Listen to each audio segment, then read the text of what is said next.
Blog Talk Radio.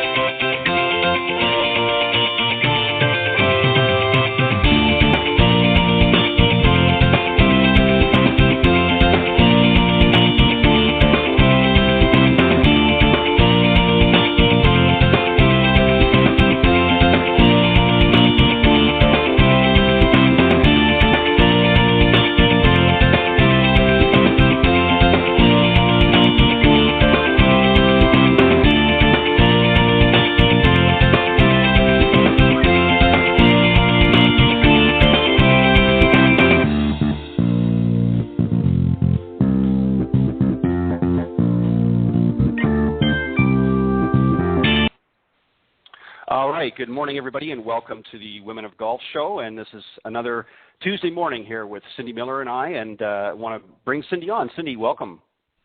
Good morning. How are you? I'm doing well. How was your July 4th weekend? It was beautiful. It was beautiful. Yeah. I got to play golf. I got to plant some flowers. I got to hang out with my family. What more could you ask for? That's right. A little play, a little work, and lots of good celebration. Hope everybody out there tuning in this morning had a great celebration on July 4th, of course, Independence Day here in the United States, and happy that you could join us this morning here on July the 8th. Just to remind everybody, we've got a great show for you today. We've got a great guest coming up a little bit later in the broadcast, but of course Cindy's going to be jumping right in here in just a moment into part 8 of Own Your Game, a great segment that she's been putting together, a great series, and we've got plenty of segments left, of course, in this series. Lots of good stuff. You got to make sure that if you haven't been tuning in, that you go back and listen to the recorded archive versions, but make sure that you tune in live each and every week to get a fresh perspective on the series. But just to remind everybody, of course, we're live every Tuesday mornings at 9 a.m. Eastern Time here on blogtalkradio.com, and two simple ways you can get to us. You can either type in blogtalkradio.com/Women of Golf, or just blogtalkradio.com, and up in the search key you can type in Women of Golf. Don't forget, if you want to call into the program live Tuesday mornings from 9 till 10 a.m. Eastern, you can do so by calling us at area code 347-945-5855, or you can certainly contact us at womenofgolf@gmail.com, or you can get Cindy at cindy@cindymillergolf.com. Two great ways to get a hold of us if you want, if you're interested in being on the show, or if you want some, maybe to have some interesting topics come on the show, you can let us know about that either way. But as I said, we got a great show for you. We're going to be working on part 8 of Cindy's Own Your Game series. Dominance is going to be the topic today. And a little bit later, as I said in the broadcast, we're going to be joined by none other than LPGA teacher professional Karen Palacios-Jansen. She's going to be joining us here in about a half an hour or so's time. But anyways, Cindy, let's jump right in.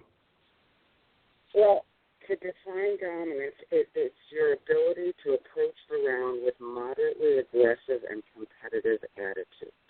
One that will allow you to challenge the course and stay competitive even under pressure. So it's almost like having a game plan. Right. If you tend to, let's say you're trying to break 100 for the first time and you're playing golf and your friend, of course, is going to tell you on 15, do you know that you only have 35 up till now? Well, what might happen is you could get a little steery if you're not dominant enough. So you need to be able to realize when you might become a little steery or protective or gagging, if you will, and not be as aggressive as you could be. You're protecting your score instead of staying aggressive. Has that ever happened to you? Actually it has. I've found sometimes where, if I'm not if I'm not aggressive enough in the shots, I become very overprotective, and I think that's something that a lot of people, will do from time to time, and I've had that happen to me a number of times actually over the years, where I'll maybe be playing in a corporate event or something, and and be close, either leading it or near the top and not wanting to lose position. So I'll become a little bit more protective in my play, and I think that's a pretty common thing.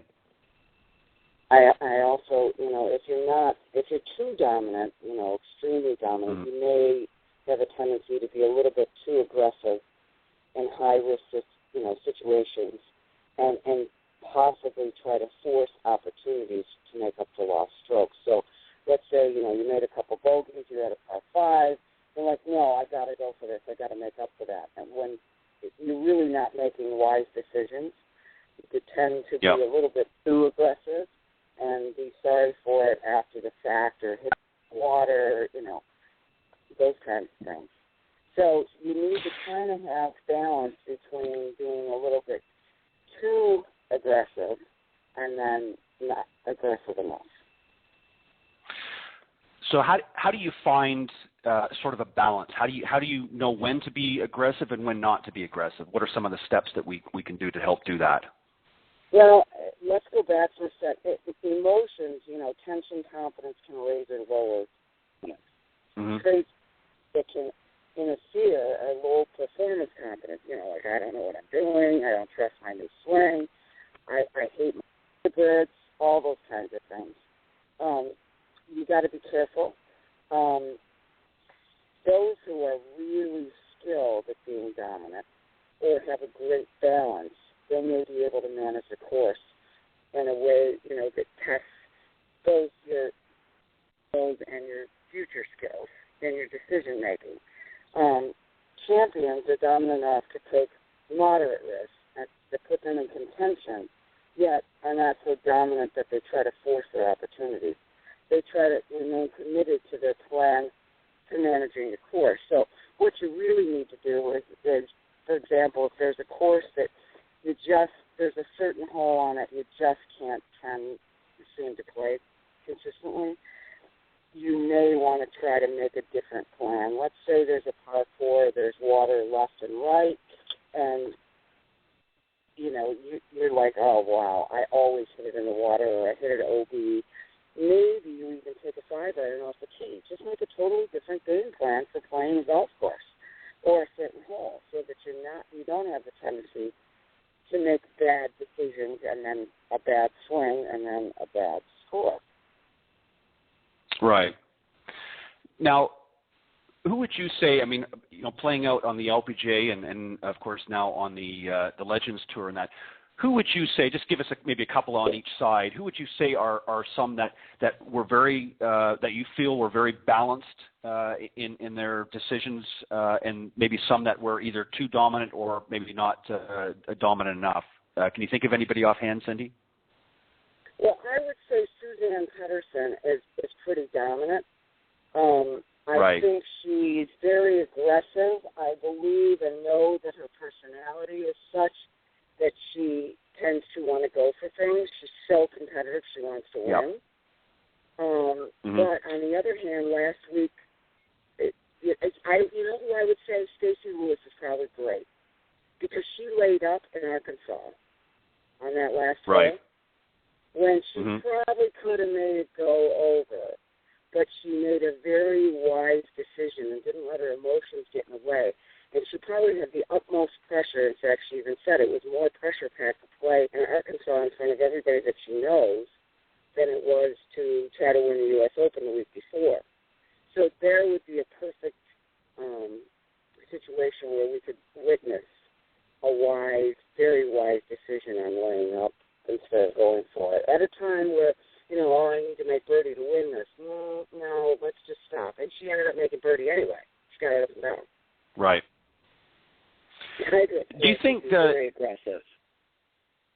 Right. Do you think, Cindy, that in sort of retrospect, looking at some of the players as they've progressed through their time on tour, do you think that some of the younger, newer players that come out tend to be more that way in the beginning, a little more, maybe sometimes too aggressive when they first come out on tour because they're eager to win and sort of, stake their claim, if you will. But then as time and experience sort of comes up, that they tend to find more of a balanced approach to it. Do you find that a lot?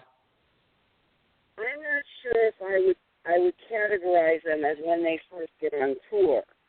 I know that I definitely would categorize them via their personality. So if you have a dominant, aggressive personality, you're going to tend to want to take uncalculated risks because you're so competitive and you're so urgent. Everything has to be in a hurry. It has to happen yesterday. Whereas a person more like Jason Duffner is never, you're going to have to urge that person to try to take a risk. So I think it's not so much as when they first come out on tour, I think it's whatever their natural behavior style would dictate, what's going on. Right. Can you think of anybody offhand that comes to mind that played a less dominant game while you were out on tour? Rosie Jones. Or even now? Mm-hmm. Rosie Jones, I would say Zach Johnson. He just kind of plops around and, he's always hiding there in the corner. It's like, where did he come from? So he's kind of camouflaged, plays his own game his own way, doesn't hit as far, always down the middle.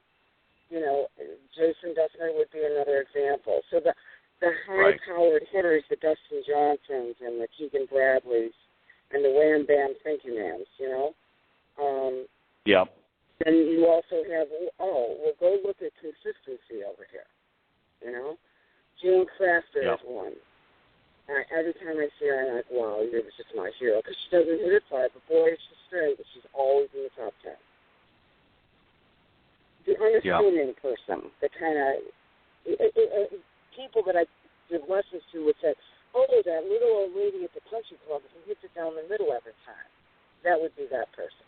They know their own game, they know their strengths and their weaknesses, and they absolutely stick to it. They're not trying to be someone they're not. So one of the recommendations is, pre-managed course that you play. You may not even have to take a golf lesson. You could take a course management lesson and say, let's say you play, you're a member of the club or you play a league and you play the same course all the time. Well, let's just do a course management lesson of, where am I going to take my calculated risks that will maximize my current skills? Keep in mind that you need to have, again, a 50-50 chance of making the shots you've chosen while you're still challenging yourself on holes where risk is definitely worth the reward. While you're playing in the club championship or the league, try to resist changing your game plan unless the conditions, not your score, the conditions require the change. Example being, a lot of rain, wind, temperature change. If the wind starts blowing, you may not be going for the par 5 and 2 that you could go for when the wind wasn't blowing. Be aware of what's going on in the course and the conditions and the weather and all that stuff. So if I understand things correctly, then, obviously you want to have somewhat of a game plan when you're going out there, but you also have to be able to adapt to changing conditions, i.e., of course, weather being the most prominent, but also sometimes to, you might be, let's say, in the lead of a tournament, and suddenly you've got 2 or 3 chomping at your heels. Now you might feel more to becoming into a protective mode as opposed to, so you have to be able to adapt. Would that be a fair assessment? Absolutely. You have to be flexible and be able to adapt and be aware of the situation at hand.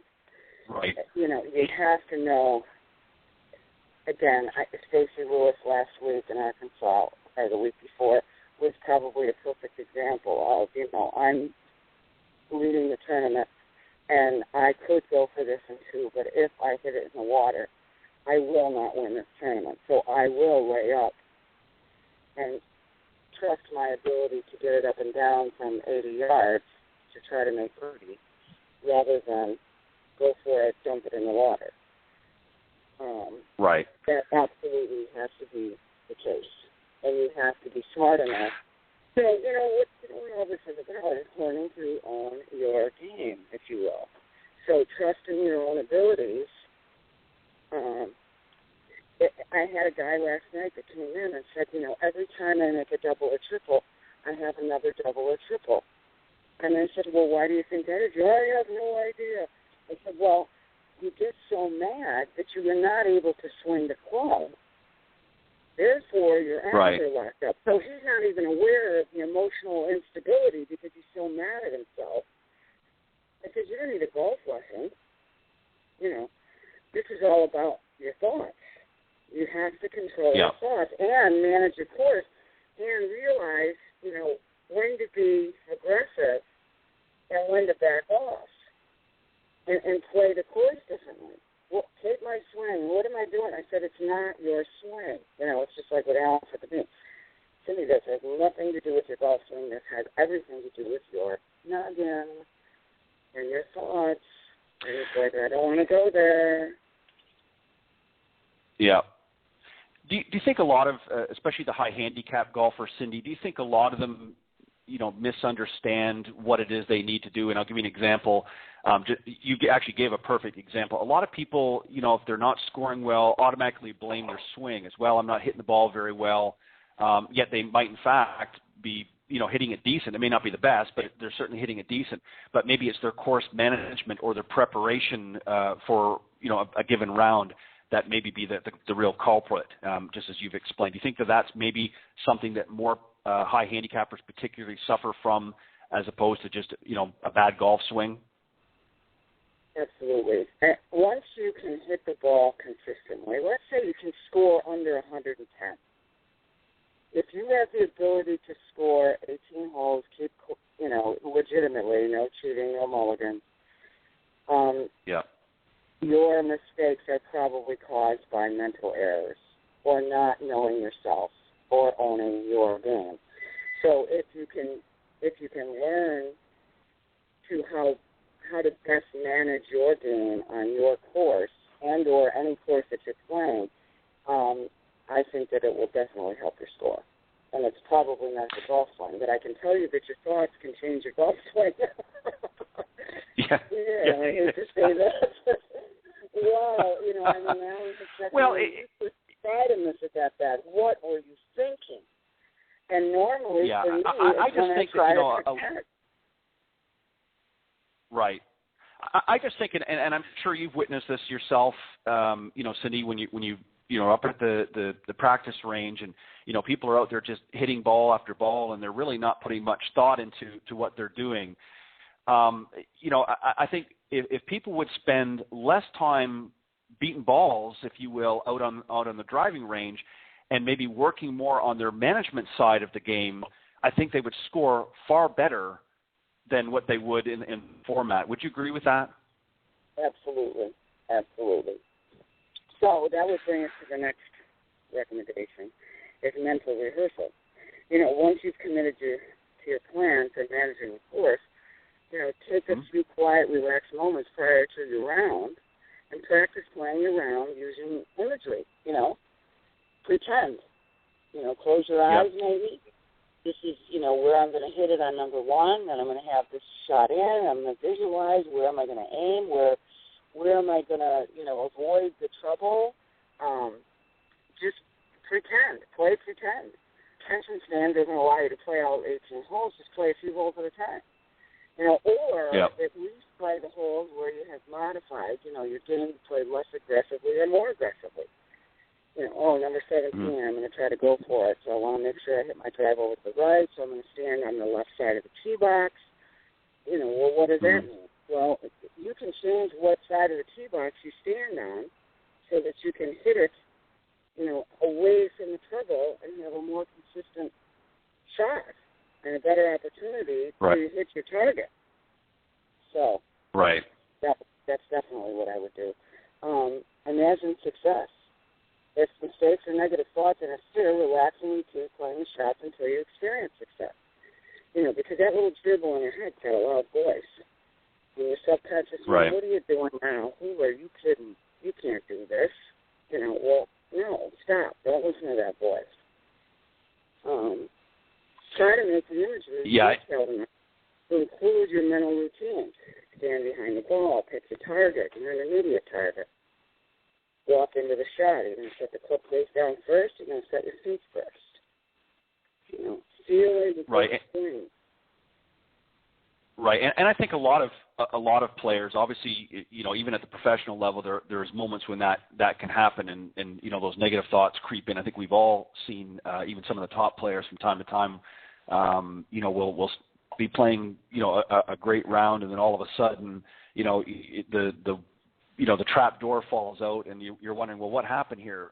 And it's not a matter of that they suddenly can't hit the golf ball. It's just that they're, you know, something is creeping into their head and it's affecting their game. But, you know, for the high handicapper, more so obviously than the pros, I think the negative thoughts are what really consume them playing around, especially if they've had a bad hole or two, because that just, they can't seem to let it go and move past. So, you know, having a good sort of mental rehearsal, as you suggest, and whether or not you can play all 18 holes, you know, using your imagination, play some of those holes, as you said, that you've made some changes and want to modify how you play them.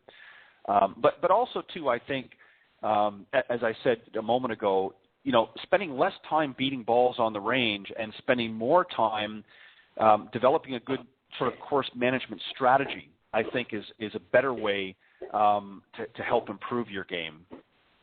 Absolutely. Absolutely. The other thing you can do is you've got to check your attitude.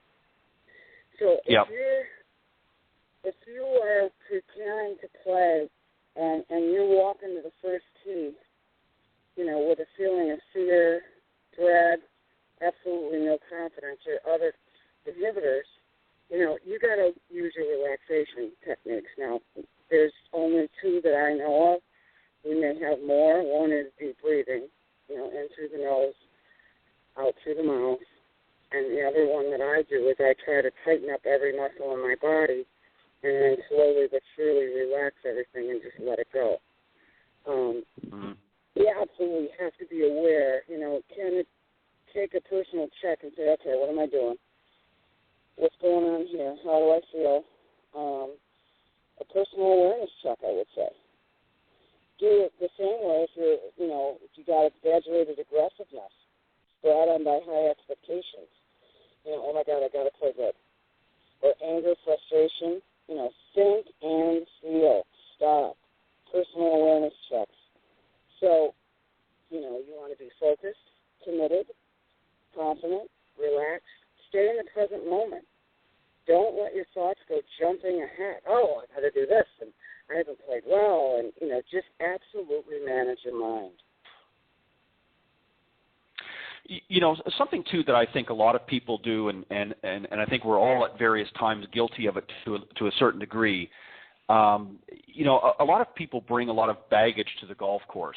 You know, they're thinking about what they're doing afterwards, or they're thinking about what they're going to be making for dinner or something, you know, that evening. And really, when you're there to play golf, you know, as we've said so many times on this program, it's a game. It's meant to be fun, to enjoy, and, you know, be in the moment of that round. Forget about what you have to do later. You know, worry about that after the round. But I think a lot of people do that, and they get too many, you know, things going on outside of their round that affect that. Would you agree that that's a problem as well? Well, they're not focused on the task at hand. You know, you really right. have to be focused and committed and know what you're doing and pay attention to what do you intend to do at this time, at this minute. Try to stay patient and have feelings of patience and success. You know, oh, I can do this. Shift states in your brain. Again, it's mind management and thought control. What am I doing right here, right now? Now, if you don't really care what you shoot and you're not concerned with the consequences, then you don't have any right to get kicked off when you don't do it well. On the other hand, if you're totally engaged and you're into this, then you have to stop and think. And you have to be very, very aware, you know. I remember. And be, you know, really peaceful. I know what I'm doing. I'm very confident. Go ahead. I'm sorry. No, that's okay.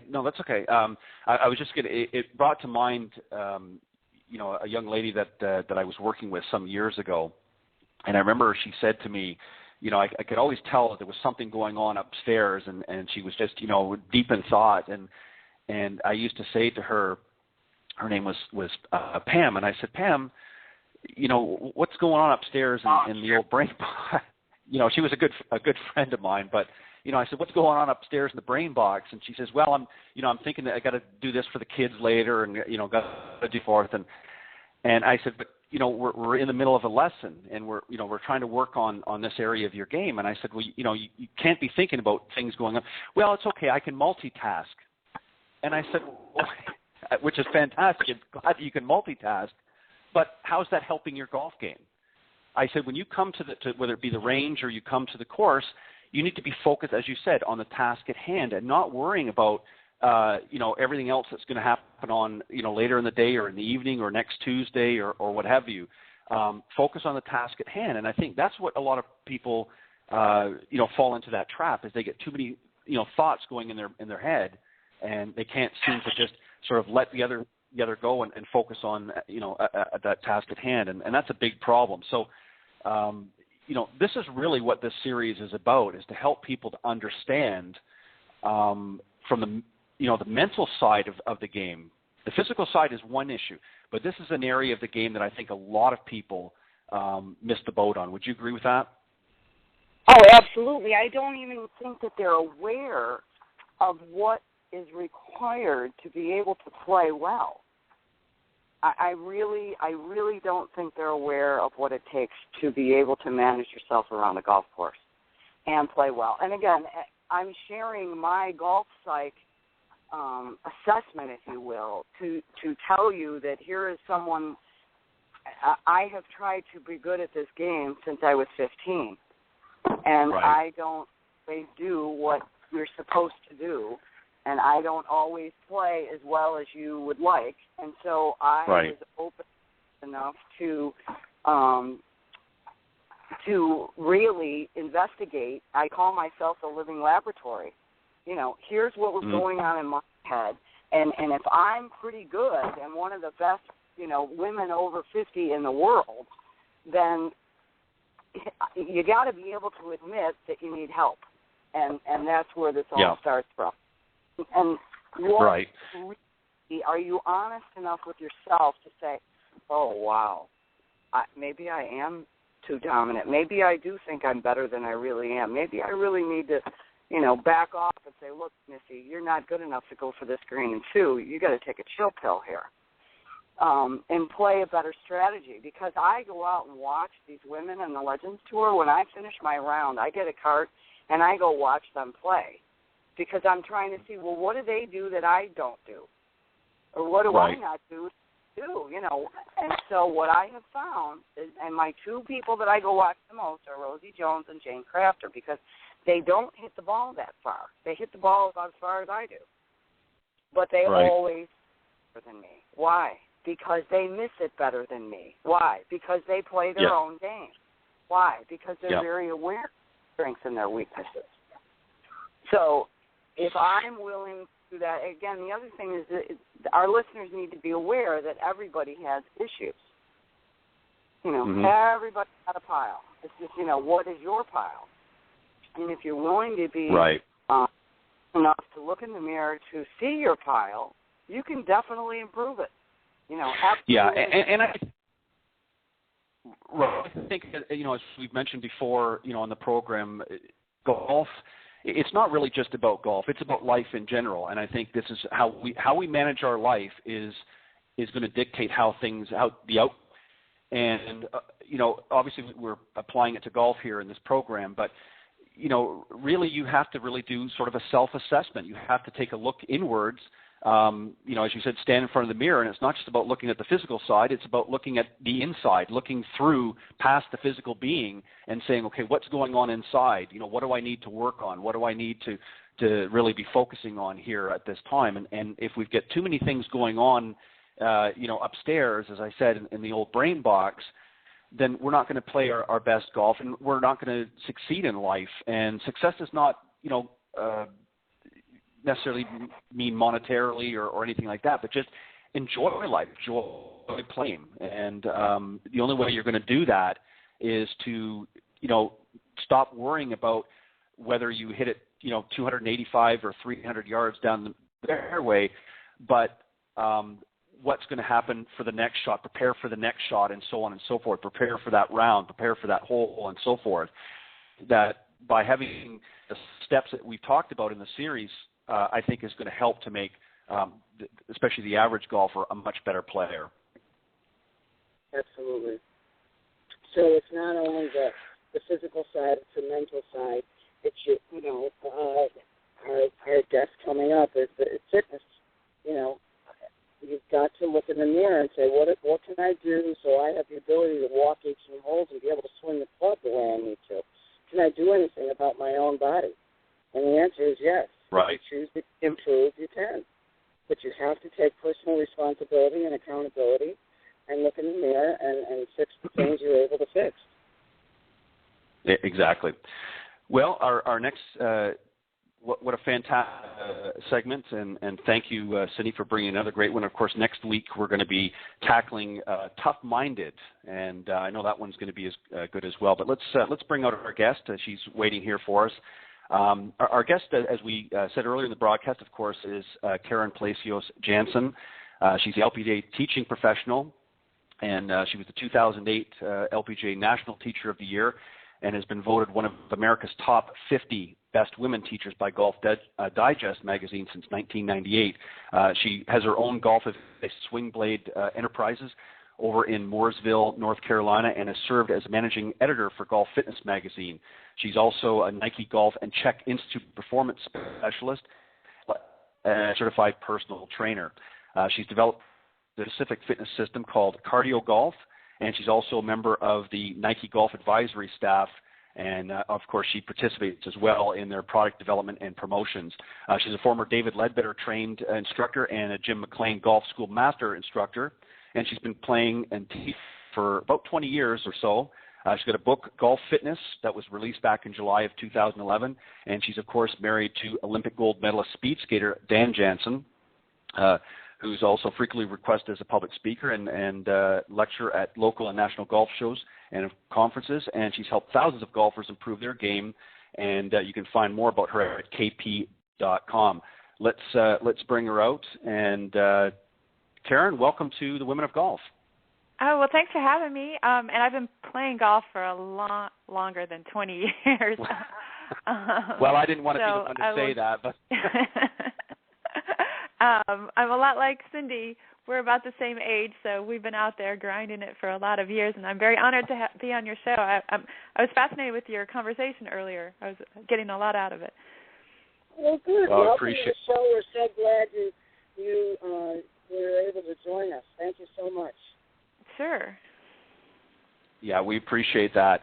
And Karen, of course, we've seen you many times over the years on the Golf Channel and other large media organizations, helping some people all over the world become better players and just enjoy this great game that we all enjoy together. But again, thank you for joining us. I'm just going to start things off real quick here, and just Karen, if you wouldn't mind, and then Cindy, of course, will jump in as well. But tell us a little bit about your Cardio Golf fitness system.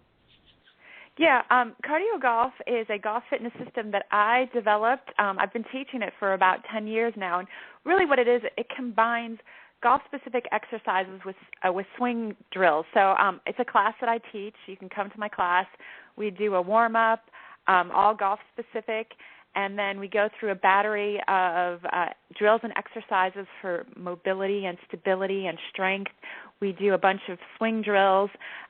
We do a lot of exercises to help the specific motions of the swing. We'll do a cool down and stretch.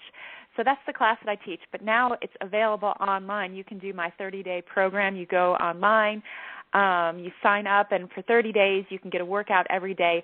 And really what it is it's a way to practice your swing and get some exercise at the same time. We're all so busy. Golf is a very physical sport, yet it's not really a great form of exercise. So you have to add in some exercises to help your swing. And, you've been living under a rock if you don't know how important physical fitness is for your health. So it's kind of a way to kill two birds with one stone. Well, and I think also, Karen, and as we all know, years ago, a lot of courses would allow you to walk. Many courses now, of course, won't because they're, it's a numbers game, and we won't go down that road. But, you're taking a cart, so you're losing a lot of that benefit of walking the 18 holes in many cases, unless you're playing on one of the tours or in an area where you're fortunate they're still allowing that. But a lot of the courses, of course, don't. So you're losing that aspect of it.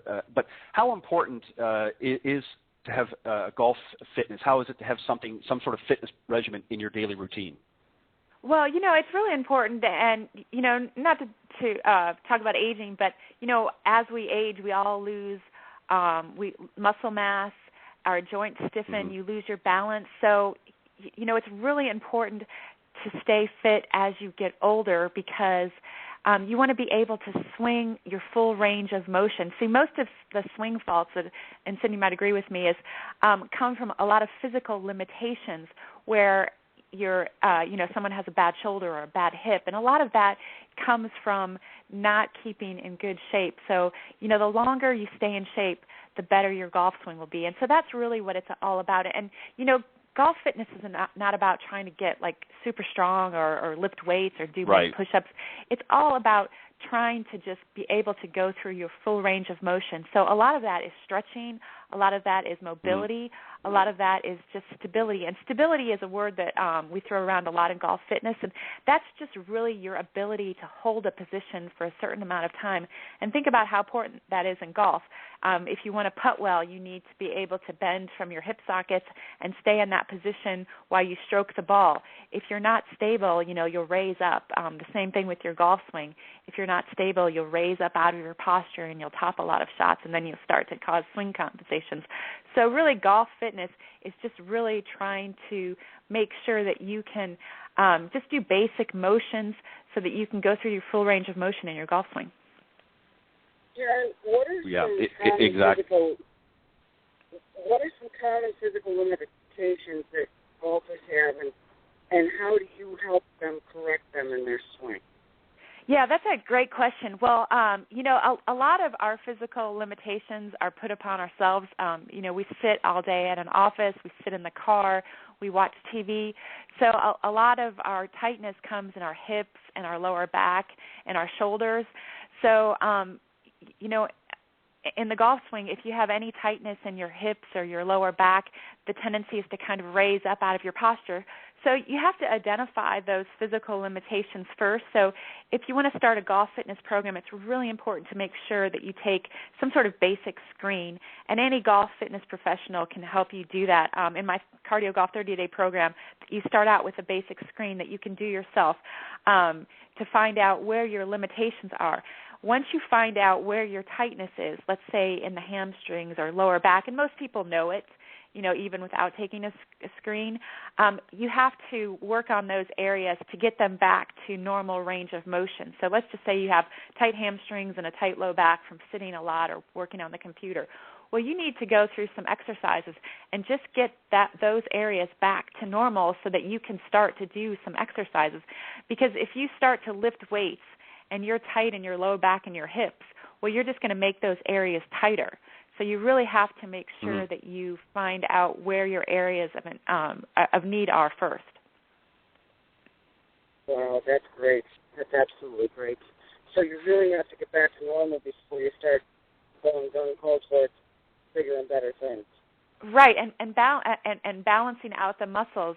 Golf is a one-sided sport. If you're right-handed, you're constantly turning one direction, and so one side of your body might be tighter than the other. So you need to balance those out. You might be more flexible in one shoulder as opposed to the other. So you need to work on the shoulder that you're least flexible to get it just up to speed with the other one before you can even start to work on power and strength. So how do we sign up to this Cardio Golf program? Well, you can go to my website, cardiogolf.com. And for all the listeners, I have it on a special price all this week. It's usually $99.95, and I have it for $79.95. And it's 30 days, so for less than a price of lesson or a round of golf, you can get 30 days of workouts.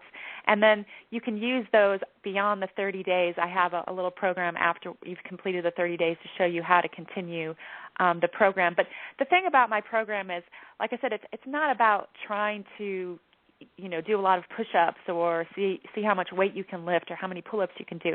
It's all about just trying to be the best that your body can be. We're all different, so you need to get to your full range of motion to be able to make your full turn. You need to be able to shift your weight. So that's what the program's all about. It's not about trying to go into CrossFit and see how many squats you can do in a minute or anything like that. It's not like that at all. So I don't have to go run 3 miles. Right, exactly. Okay, so that ain't different. Right. Well, that's awesome. Well, and another thing, do that.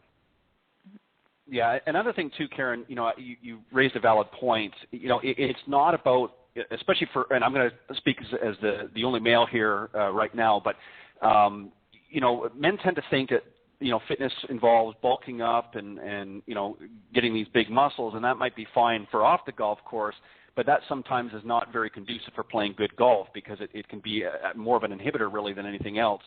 So it's not about really just, certainly you can lift weights and do that as well, but you have to find a balance in your golf fitness and stretching and doing a lot of things because to help improve your range of motion is really key to be a good golfer.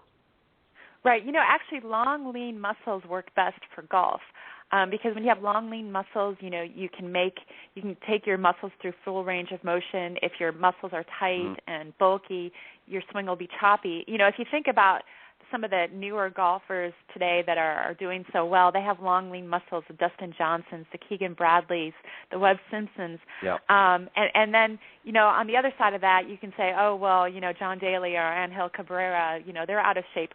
Well, these people are incredibly gifted athletes. Imagine how much better they would be if they were in shape. So, yeah, maybe that might be overweight, but they're super flexible and they're stable. I know a lot of people that are in shape that aren't flexible. So, you have to decide what it is for golf. And long, lean muscles work best for golf. And that's, like you said, a lot of stretching, a lot of exercises to take you through your full range of motion, a lot of mobility, to be able to get your joints to do what you want them to do. Now, do you have some video on your websites, whether it be the Cardio Golf or any of your other websites, that sort of depict some of the things that you're talking about? Because obviously we can't show them here on the radio program. Yeah, but, absolutely. that they can go and visit your site. Sure, absolutely. If you go to cardiogolf.com, there's a video. You can also download a free ebook to see what the program is all about. My Instagram is kpjgolf.com, and almost every day I put a little 15-second video up there, 15 seconds is as long as they let me do, of a golf fitness exercise. So you can go on there and you can learn an exercise a day, and that's free. But on my cardiogolf.com website, you can see what the whole program is about. Fantastic. That's great. Karen, I wanted to kind of just shift gears a little bit. Obviously, this program is gearing it towards helping women, more women get into the game, but also those that are currently in the game, to learn and enjoy it, have a much more enjoyable experience. You've been working on something with the LPGA called Teaching Her, right, where you've developed a program to help guide professionals on how to teach women golfers differently than men. First off, let's explain a little bit about the program that you've been working with, and then let's talk about some of the differences between teaching men and women. Sure, yeah. So we've been working on a program, and it'll be available fairly soon, I think in August or September. And the purpose of the course is to not tell people how to teach or tell people how to do their job. Mm-hmm. We simply want to make golf professionals, men and women, aware of how many women may communicate, interpret, and digest information presented to them in a golf lesson differently than maybe men do. Because of the traditionally male-dominated culture in golf, the majority of teaching methods that are currently in use were really developed by golf male professionals based on their experience is teaching male golfers. And so, a lot of the times when you go to a golf school, they'll put you up next to, do a swing analysis, and they'll put you up next to a male golfer. Well, for a lot of women, that doesn't compute. So, we just decided to do some research to see what men and women do differently. And, at first when I started, I thought, there would be a few things, but really we're two different beings, and there's nothing wrong with that. We just want to simply show people how not only are we physically different, but mentally we're different as well. And it's a good thing because that's how the world goes around. We do things differently. We compliment men, men compliment us. And so, and not all women are one size fits all, so we kind of fit that into there as well. And when do you be Karen? I'm sorry, Cindy, what was that? When will that be available? In August, September. We just it's a 4-hour course that you can take, and once you go through the course, you'll be certified teaching her golf instructor. Okay, great. Thanks, you. Fantastic. Let's just and I know we can't get into great specifics, but there are some differences in teaching. Could you just touch a little bit on some of the things that you've discovered through the research in teaching women, how they learn a little bit differently than, say, we do? What are some of the things that you've discovered? Right. Well, first of all, in the way we communicate differently, the chemistry in our brain is completely different. And so, men often use the rational, the analytical part of the brain. Men listen with the purpose of fixing something. Well, and, they focus on the problem and they look for like a solution. Well, women are different that way. They're often listening using the emotional, the rational portion. They listen with the purpose of understanding or they may want a story. They may want to relate about it. So when a woman goes for a golf lesson, she may already know what she's doing in her swing. She may just want someone to talk to about it, to empathize with her, whereas the male golf professional, because of his training, wants to go right to the source and say, oh, well, your grip is wrong. Well, maybe she's been working on her grip, but she wants a different way of going about it. And so you kind of just have to know how we communicate differently. This works in daily life as well. If you're married, you come home and your wife starts telling you about the problems for the day, and the husband goes right into, well, you should just do this and this and this. Well, she already really knows what to do. She just kind of wants someone to say, hey, I understand. I'm not saying there's anything wrong with men doing that, and there's not anything wrong with women. It's just the way it is. We also listen differently. And so, it's just important for a male professional, female professional as well, because a lot of us golf professionals, Cindy may agree, we have tendencies towards, male tendencies because of just the nature of the game.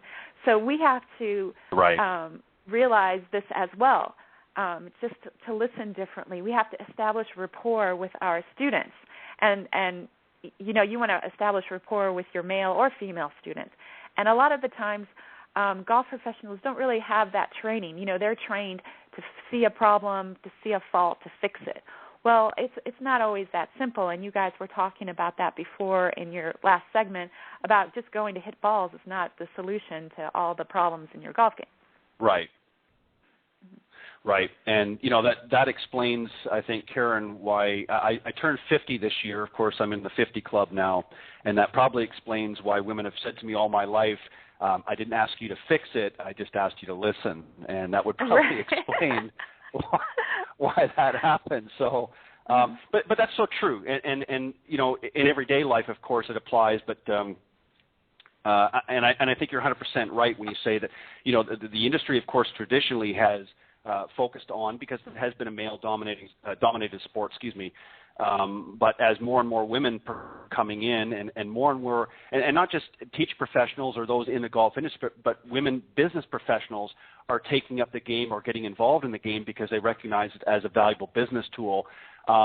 They want to have access to some great instruction, and if it's all sort of lopsided one way, it's not going to be beneficial. And I think this is probably why, and please feel free to agree or disagree, I think this is probably part of the reason why a lot of women over the years have dropped out of the game, and I'm talking at an amateur level, because of that frustrations, because I don't think that the industry was really geared towards teaching them properly. Would you agree with that? I really think that could be true. I just don't think we thought about it before. We just didn't think that women and men needed to be taught differently. But, research in other areas shows that teaching women differently in other areas is beneficial. So why wouldn't we do that for golf? I mean, we're built differently. Our body types are completely different. Men are a lot stronger in their upper bodies. We're stronger in our lower bodies. So, how can we teach a lady who barely has any wrist and arm strength to hold the angle and lag? We should be teaching her how to shift her weight and how to use her lower body differently. And so, these are the things that we studied in this course. We spent about 1.5 years researching this course. So, there's a lot of information that no one's ever talked about before, that no one's ever done research. So I just don't think they thought about it before. Right. Well, and I guess really, yeah, that's really what I guess I was trying to say in a roundabout way. Unfortunately, I was trying to fix the problem instead of listening, so it probably didn't come out the way I wanted it. But, a good example is I don't know if you all are friends with Lexi Thompson on Facebook. She posts a lot of pictures of her swing just to kind of post. That's what young girls do nowadays. Hey, here's my swing. I'm working on it. Well, all the women always post, hey, beautiful swing. Good job. You're doing great. And a lot of the male professionals go, oh, well, it looks good, but, at the top of your swing, you really need to get more weight into your right side, or you really need to do that. And I just crack up. I'm like, just look at her swing and admire it, or say something nice, whereas the guy has to go in and fix it. And like I said, maybe that's not wrong, but you just have to know how women think differently than men. Well, maybe they should wait for her to post. Yeah, that's what I was just about to say, Cindy. I was going to say, why don't you wait until she asks for the advice first before you pitch it? Exactly, that's right. So true. And yeah, I listen. I've learned my lesson. It's taken me 50 years to do it, but believe me, I've learned my lesson. Mm-hmm. Let me just ask one other thing, if I can, real quick, while we're on that topic. Sure. There's obviously differences. Women tend to gravitate, I think, to a different area of the game. Obviously, men have predominantly been more interested in the power game, whereas women certainly want to hit it farther and longer and straighter and that sort of thing. But women tend to focus on different areas of the game. Where do you find in your teaching, Karen, that women are most apt to be interested? What areas of the game are they most interested in? Well, I would say because we don't hit it as far, we have a lot more approach shots around the green. So, and those are actually difficult shots for anybody. So, those are really what they want to learn. They want to learn how to be able to get the ball on the green and for the ball to stop. I mean, I see, and Cindy, you can kind of chime in there. A lot of the times, because women don't have the arm and wrist strength, they tend to kind of scoop the ball up in the air, so they hit kind of a low running shot into the green that doesn't stop, and it's very frustrating. So a lot of the ladies that I teach, they're like, I want to know how to hit it higher so that the ball lands on the green and stops.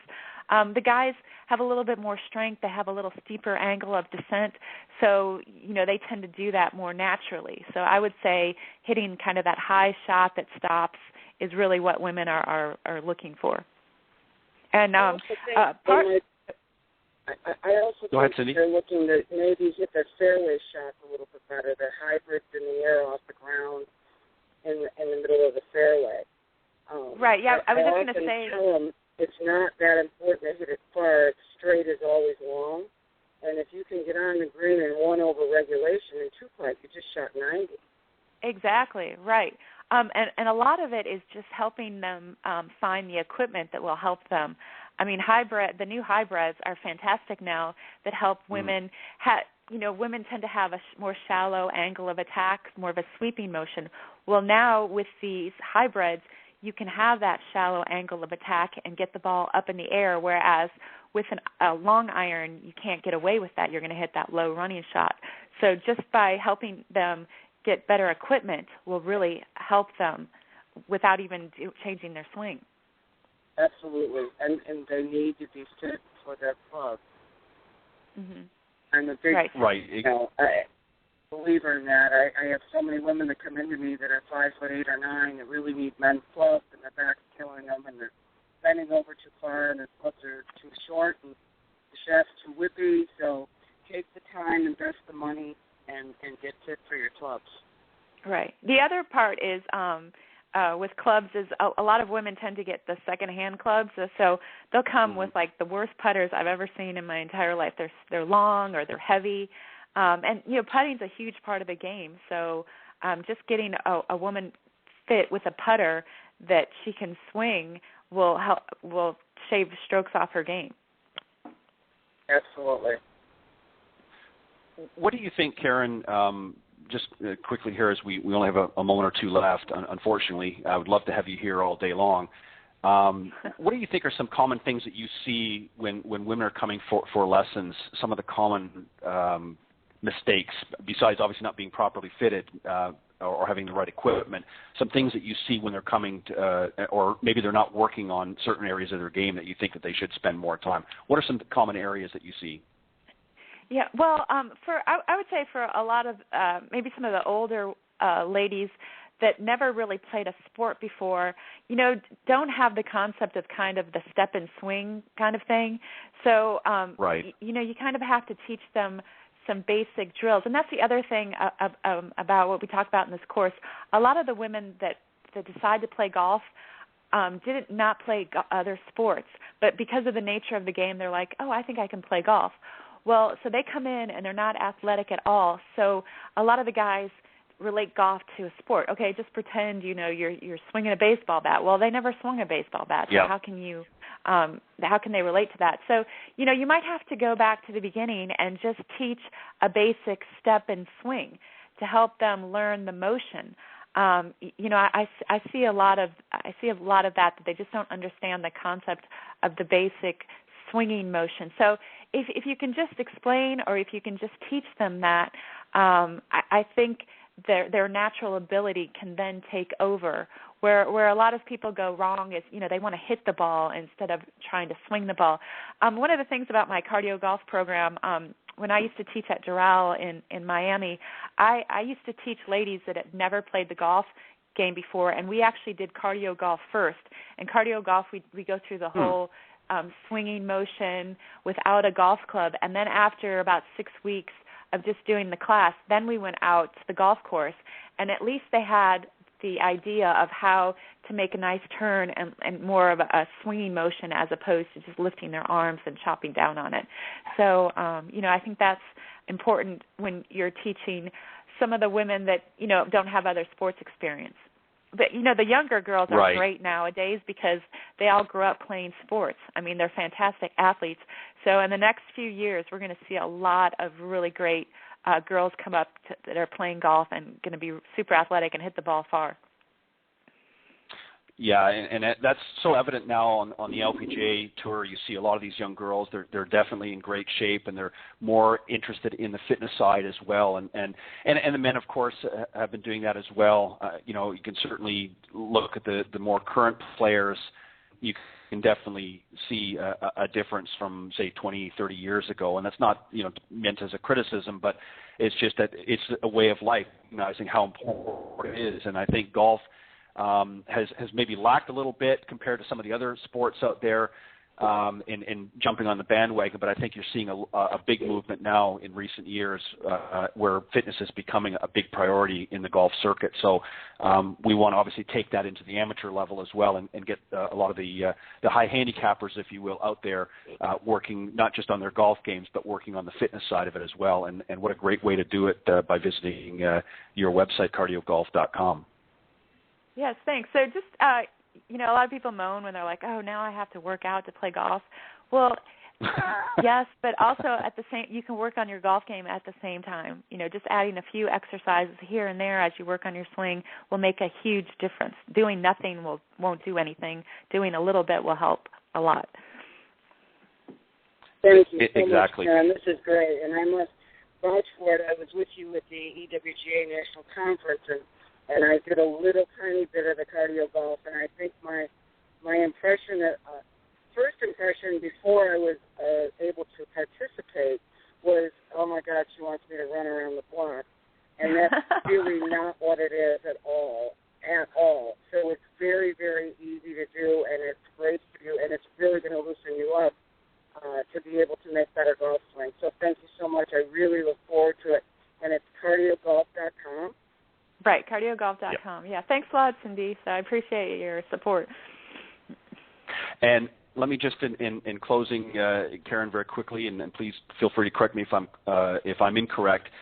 This week, of course, Karen is offering to the listeners here access to her Cardio Golf 30-Day Challenge for $79.95 as opposed to a regular $99.95, and they can access that by visiting her website this week to get hold of that special price. She'll have it up at cardiogolf.com.